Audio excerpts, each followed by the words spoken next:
Hello again! Welcome back to episode 23, part 2. Want to see how I got this accomplished? Let's jump right in. Now if we come down here to our dragon creation chamber and kill this bat, we can see I've finally got a setup here.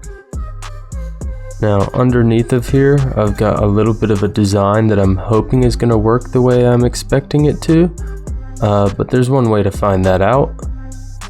I have our LUV output hatch here that's working on getting up to halfway full. Its capacity is 512,000, so halfway will be about 256. I have a fluid detector cover on the bottom set to 244,000, which is a little bit under half. A fluid regulator on the side to export at 1,000 liters every 20 ticks. We might have to modify this rate a little bit to keep our bacterial vat at maximum efficiency, but that's what we're about to test. Now that will export its fluid into a pipe that I have coming out the side that then feeds into this super tank here at the bottom. The redstone signal from the fluid detector cover will enable the machine control cover on the back, which allows that fluid regulator to cut on and start regulating the output. It will also turn off the bacterial vat with the machine control cover on the right side once I set it. And all of that logic flows into one side of an AND gate. The other has an item detector cover set to 1 inverted, so when it has nothing, it will emit a redstone signal. So when both that is active and our hatch is not completely full, it should, I hope, power the output side and extract bismuth rods into our radio hatch. Should we give it a try? Oops, I forgot a very important piece.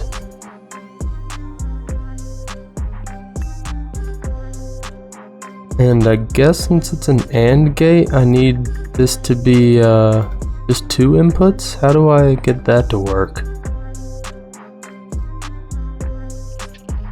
Oh, like that? Indeed, it was like that. It only put 3 in there. That's good. Now I think we can disable on redstone and hopefully all this logic will work.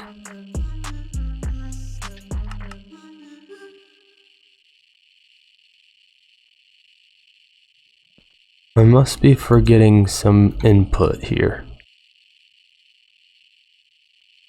Okay, I see our problem here. There's something like that I think will work, because now the other outputs are only going to be off to the sides and therefore not affecting any of the redstone shenanigans. Again, let us try this out. It's still not happy. Wow. Seriously, the circuit wasn't set? Alright. That would definitely be the problem. And like magic, it's on. Now we just have to wait for it to get enough bacterial sludge to see if all of the redstone logic works the rest of the way. And with an LUV energy hatch upgrade, let's see how quickly it does the recipe now. 7 seconds, cut the time in half. I could dig it. According to my calculations, we only need about 1700 Marstone dust to get us up to the half point of the hatch. So we'll come back here in a minute and check on this and see how it's going. In the meantime, we can see our vacuum freezer is still struggling to complete the rest of these hot superconductor base LUV ingots. What a mouthful. So for now, I think we're going to get started on another little side project, the stocking input bus. I believe we already have all of these things patterned out actually. I think for now we'll go ahead and order maybe 6 of these. We'll order another, 4 ME output buses. And I think the first machine we'll test this on is this simple washer here. think first we'll go and add all of these to our bookmarks bar so we can easily get them back into the interface, or the input bus rather. Add our 2 stocking buses. Swap out this output bus for an IMI output bus. Connect them up. And go ahead and start pulling. Oh no. Can we not do it like this? Yeah, I guess they've got to update that aspect of it. And we can go ahead and do our crushed ores as well, which I don't know why I had to try, but still doesn't work that way. Patch our hole.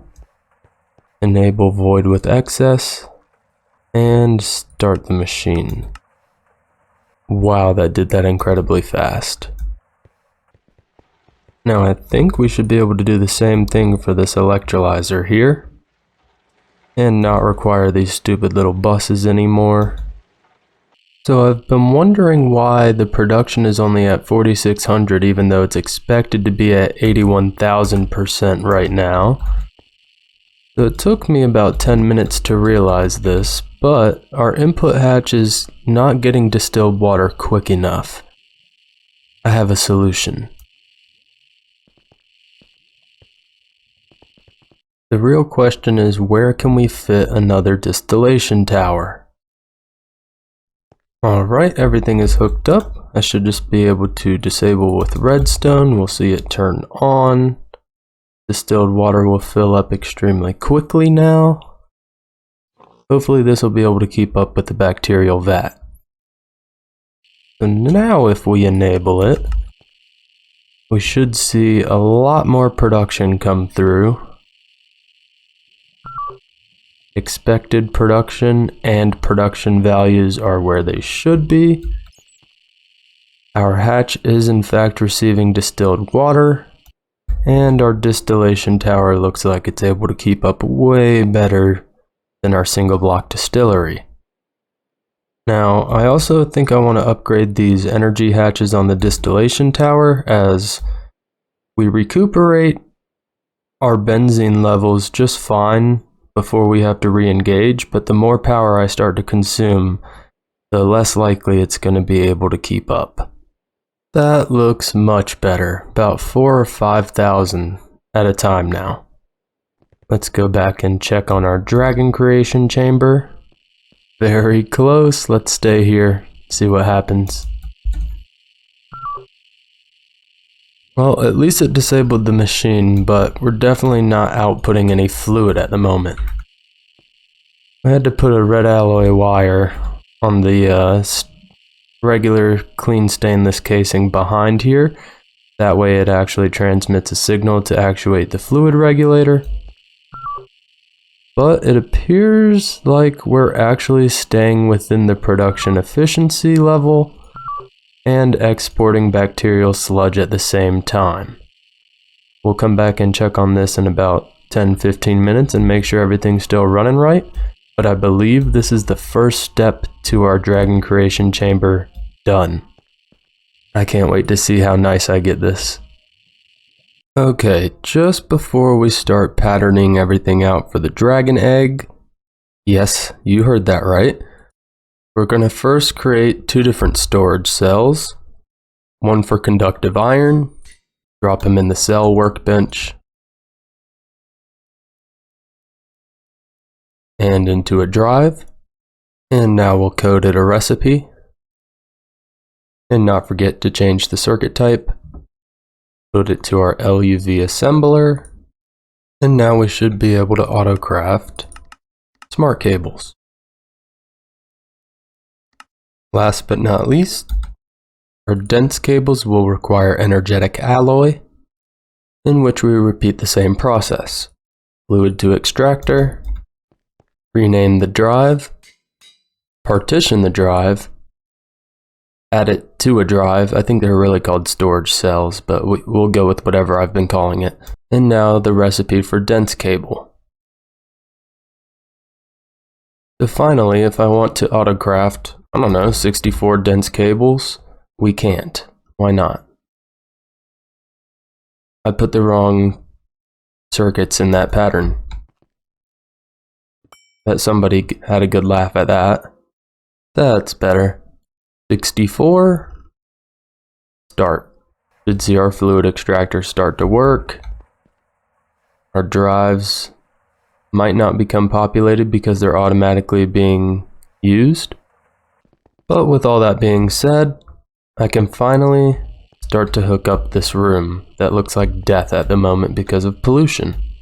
We have our brewery, our fermenter, and our distillery right here. This might have to be buffed, but we're just going to use one at a time for now until we figure out how our demand looks like. Speaking of, how much did we get up to with another trip? 1.3 million bacterial sludge. Thank you. You are wonderful. Guess I could redecorate a little bit too in here. It's starting to look a little bland. Run our vanadium gallium cable across the room. And hook up the single block machines.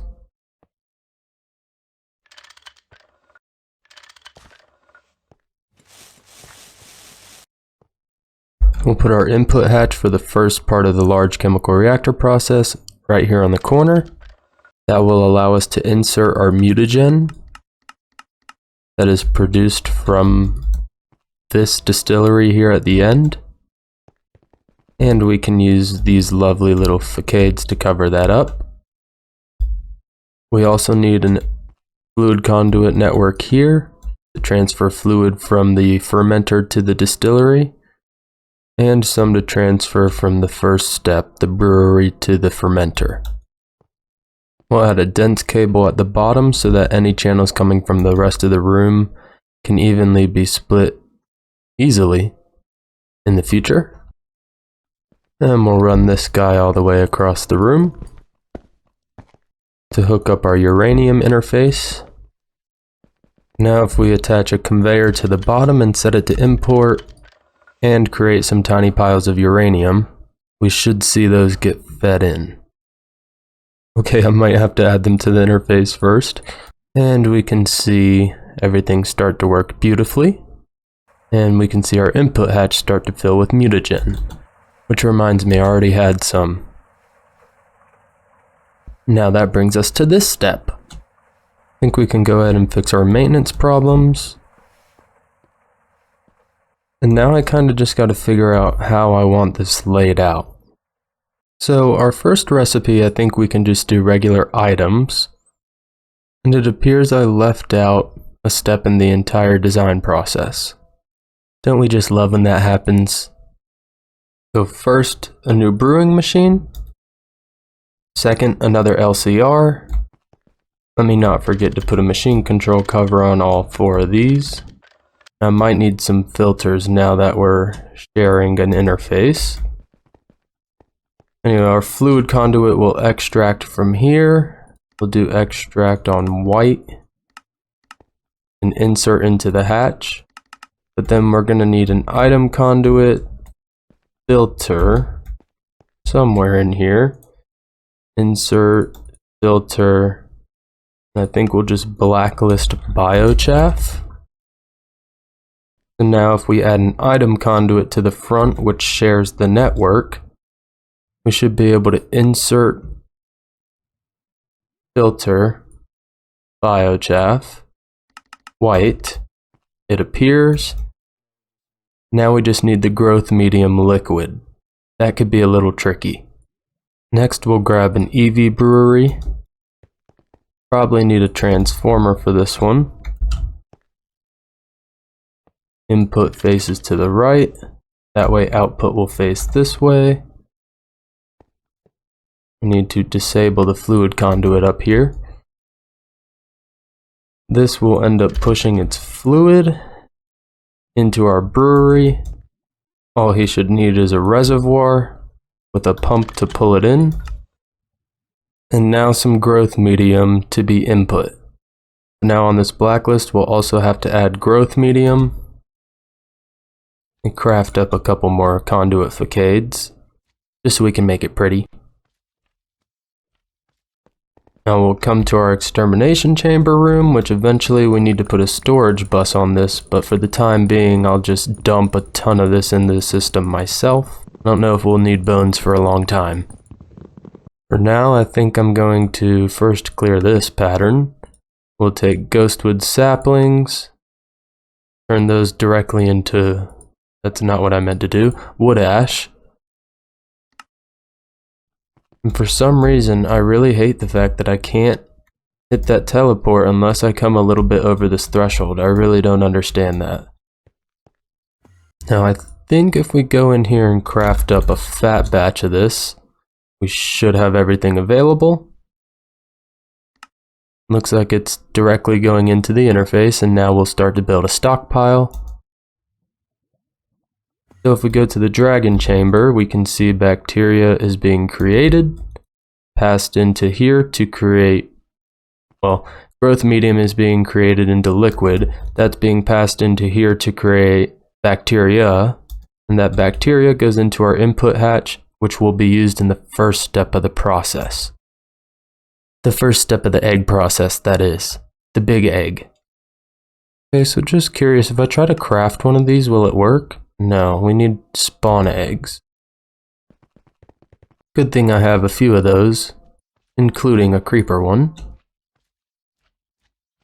Okay, since I'm still holding the creeper egg and I have allow substitutions on, will this work? No, it still wants a creeper one for some reason. Okay, well we should be able to handle that. Do you work now? No. Okay, so we might need a separate interface, or at least the conduits need to be different to feed this one. We'll just add the item conduit down here, add growth medium to this interface, which means we'll now need to add a filter into inserting here. Tiny pile of uranium. We can remove the growth medium now. That will resume that process. Now I think I can patch all of this back up safely. Now if we come around back and add the rest of this growth medium it wanted, that should activate our craft. We can see just how long the big egg will take. 56 short seconds. I think I'll change that pattern too. Not require the spawn egg anymore. That way when it does call for the rest of the recipe, we can just come in and manually put a spawn egg in, probably the input bus right here. So we should have 2 big eggs in here. We want to craft up 2 more. It should automatically put in the growth medium. All we need to do is insert a spawn egg, and it runs. Beautiful. Next, I think I'm going to reconfigure this ceiling real quick, and I'll cut back in when we go to set up these last 4. For our first recipe, we can do 1 ender pearl equals 250 liquid ender. Name a fluid storage cell, partition it, add it to the drive, add the on-demand fluid extractor. Here we could test it out. Should see our drive somewhat populate, and we'll take that drop and add it as a bookmark. We'll come and add that to our storage bus. Now we'll add another storage bus on the bottom here. This one we can configure to bring in both eggs, as well as endium dust, and uranium-238. Now before we take this any further, I'm going to take a long pause here so that I can go and grab some more uranium. We'll have to wait a little while for it to collect and come into the system, but while we're doing that, I might even pop over to Mars and replenish our Mars stone dust so we can continue to have more bacterial sludge. Ultimately, I really just want to test the theory that this one little contraption will work before I do that for the other 3. Even though I'm kind of doing this for 2 at the moment. That's why I said the other 3, 1, 2, and 3. But I'll be right back. Found our first vein that we'll mine out. 2 draconium aka vintium veins, it's really what I care about. Some sulfur and a couple pitch blends. Got the miner all set up. I think we're ready to go ahead and start. So I had to redo the quartz cable setup right here, but with that installed, now we have power to the rest of the subnet system. I believe we can go ahead and try to request a mutated egg. And now we just need to link the item tunnels together. Now I want to say we can craft a mutated egg, but we will have to try to start the craft and see. Oh my god, the chemical reactor turned on. That is a great sign. 56 seconds, we'll have a mutated egg, then we can hook up the rest of the 3. Good job, Apex, you're almost there. Okay, so now my main question is, if we want to craft the ender egg, does that work? It looks like it will, but does it? Oh my god, it looks like it's working. So then all we have to do is set up the last 2, and I think we'll be set. And 56 more seconds. And the massive project I've been working on for ages will be up and running.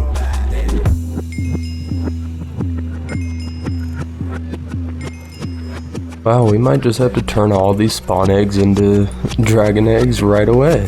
Thank you, devs. I'll take that. Now we just take a quick trip to the end. Look at him like, bro, what are you doing here? This is our dimension, not yours. And I think somewhere here I have a waypoint with a pump already waiting for us.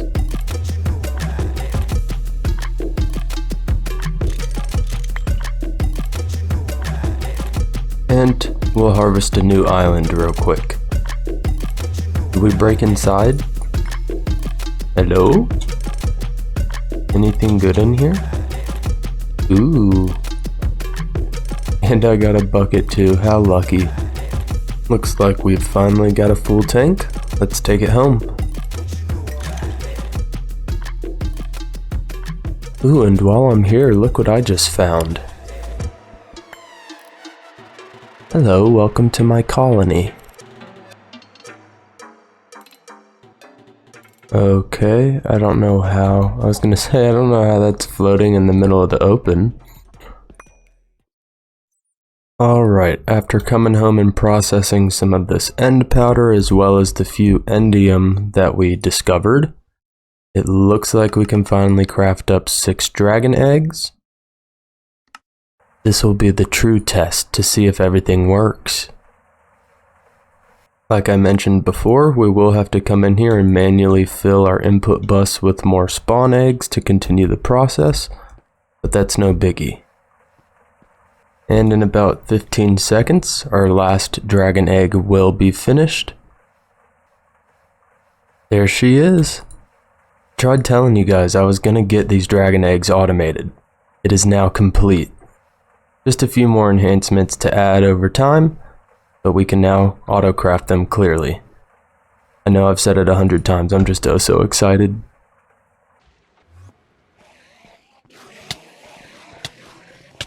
Yo, what the hell? Why are there so many endermen in here? The death flower? Oh my god, this is treacherous. I'm trying to blow my Laptronic supercapacitor to pieces. We might have to remove you, bud. Probably the dragon chamber is full of them too. No? Alright. Now with some of the stocking input buses loaded up in our ore processing area, let's do a little bit of Thaumcraft. And begin.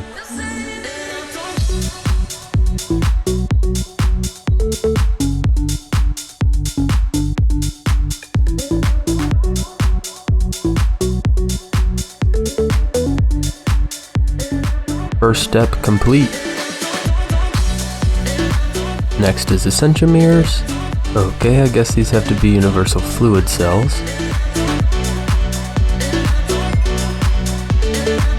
And our first essentia mirror. Thank you, thank you. Another quest. Now we just need to do that one more time.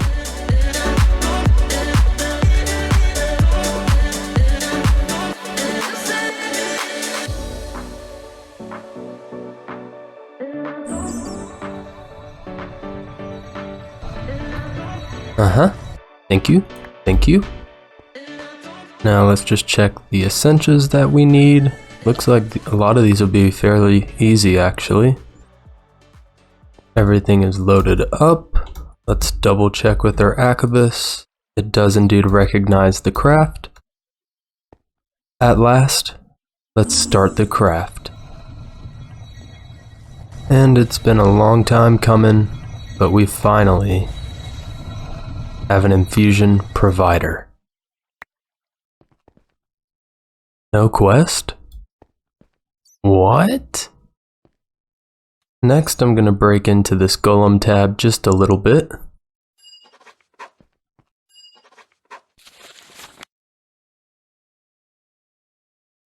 And look at everything that unlocked. Flesh Golems, moderate forbidden knowledge. Give me all the warp. We definitely just got up to 15 warp because I had a coin lay at my feet. So I'm curious to see if we start laying eggs / spawning phantoms. And our next step of the process, to create a flesh golem. We dropped some rotten flesh in there for Humanus, tiny plastic pipes for Modus, and I already had some Spiritus. We put him down. Hey buddy.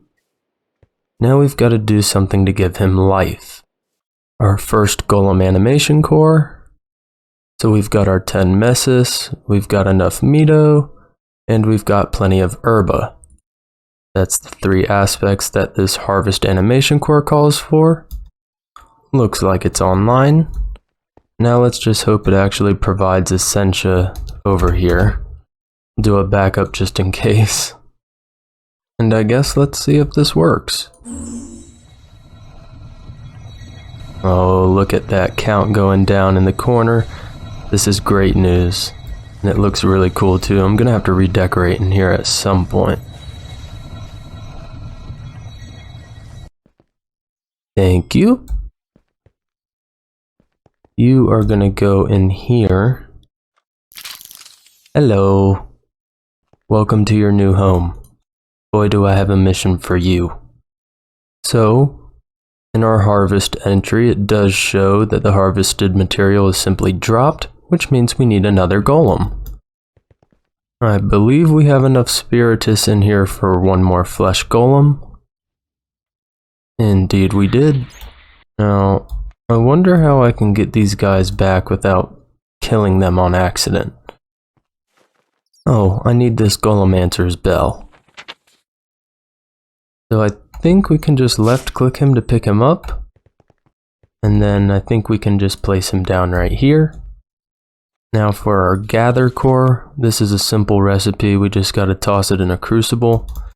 I should have those aspects already in our system.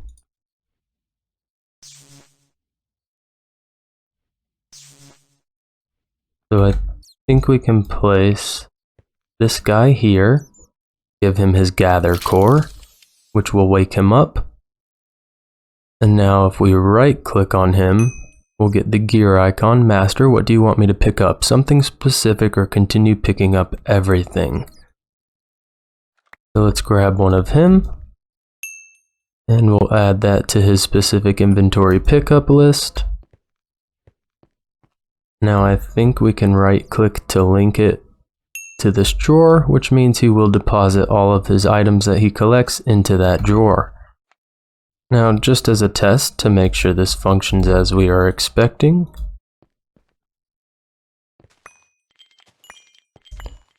okay, maybe if I didn't have my magnet on, it would have done the trick. And I thought they didn't harvest the seed too. Might have to make a third to plant the seeds for us again.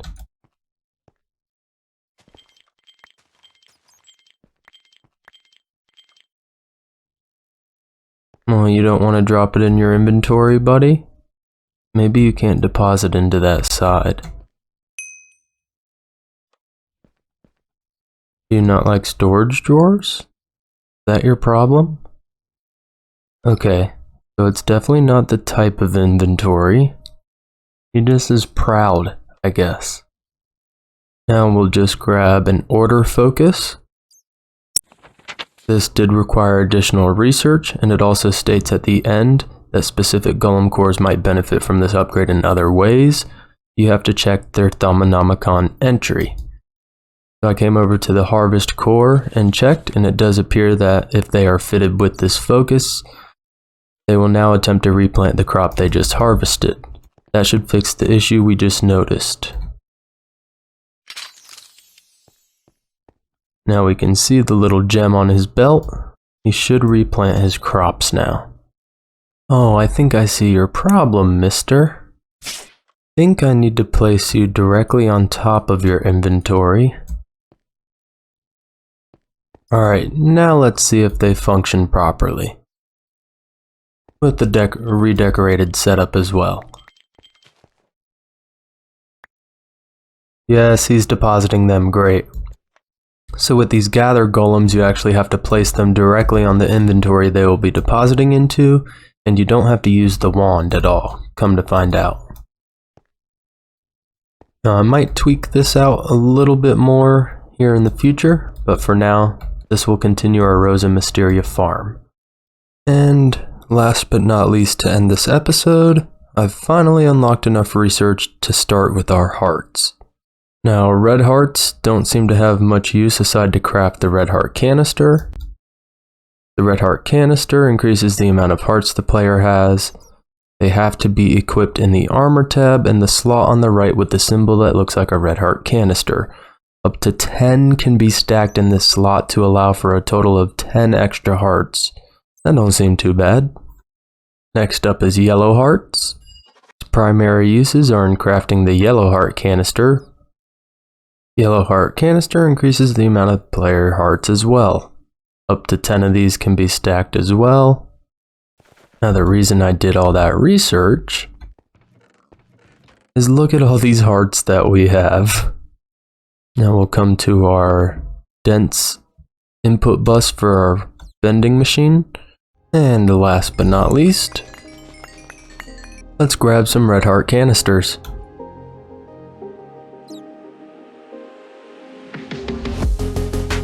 Now we can just take these, place them directly in their designated slot, and we should have some extra health. Yep, we can see the orange hearts, as well as the ones starting to regenerate. More life is always good life. Well, ladies and gentlemen, that's going to be all for today. I'd like to thank you guys for watching, and I hope you enjoyed it. Till the next one, bye bye.